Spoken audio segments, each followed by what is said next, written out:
మహారాష్ట్రలో అయితే భారీ మార్పులు తప్పవు. ఏంటవి అంటే, ఒకటి ఇక శివసేన, ఎన్‌సీపీ శరద్ పవార్ పార్టీలు తమ ఎంపీలని కాపాడుకోవడం కష్టమవుతుంది. తమ ఎమ్మెల్యేలని కాపాడుకోవడం కష్టమవుతుంది. ఎందుకంటే అసెంబ్లీ, పార్లమెంట్ ఎలక్షన్స్ అప్పుడు గట్టి ఎంపీ సీట్లు సాధించారు వాళ్ళు.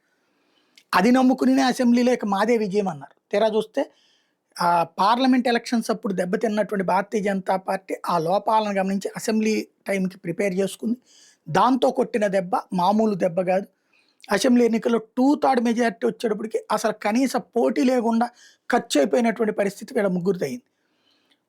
అసెంబ్లీ ఎన్నికల తర్వాతనే ఎంపీలు బయటికి వెళ్ళడానికి రెడీ అయ్యారు. కొంతమంది బీజేపీలో చేరడానికి, కొంతమంది శివసేన షిండేలో చేరడానికి.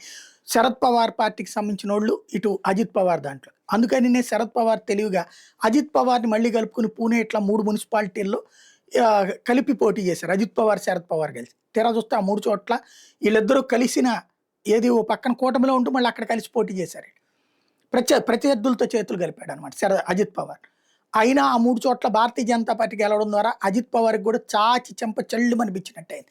దీంతో ఆ శరద్ పవార్ పార్టీలో ఉన్నటువంటి వాళ్ళు ఇప్పుడు బీజేపీ వైపుకి వచ్చేటందుకు అడుగులు వేస్తున్నారు. ఇటు భారతీయ జనతా పార్టీలోకి చేరడానికి శివసేనకి సంబంధించినటువంటి శరద్ పవార్ వర్గానికి సంబంధించిన ఎంపీలు ప్రిపేర్ అవుతున్నారు.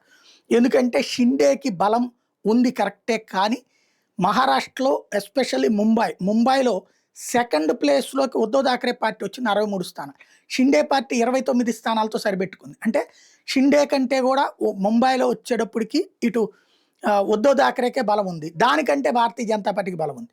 అప్పుడు బీజేపీలో చేరడమే బెటర్ అన్నటువంటి రూట్‌లోకి వస్తున్నారు. దాంతో శివసేన, ఉద్ధవ్ థాకరే వర్గం ఎంపీలు ఇటు బీజేపీ బాటన పడుతున్నారు. కాంగ్రెస్ వాళ్ళు మాత్రం ఆ పార్టీలోనే ఉండడానికి సిద్ధంగా ఉన్నారు. ఎందుకంటే ఇద్దరో ముగ్గురో లేకపోతే ఒక 5గురు 6గురు అవతలకి వెళ్ళారంటే సాధ్యం కాదు. డిఫెక్షన్ లా కిందకి వర్తిస్తుంది. మళ్ళీ రాజీనామాలు చేసి ఎన్నికల్లో పోటీ చేసి గెలిచే ఓపికలు వాళ్ళకి లేవు. వీళ్ళందరికైతే అవసరం లేదు. 2/3 అటు పక్కకి వెళ్ళిపోతే కనుక అయిపోతుంది. ఇప్పుడు ఆ ఎంపీలందరూ ఇటుకొస్తే బీజేపీకి పార్లమెంటులో బలం పెరిగేటటువంటి అవకాశం కనబడుతోంది.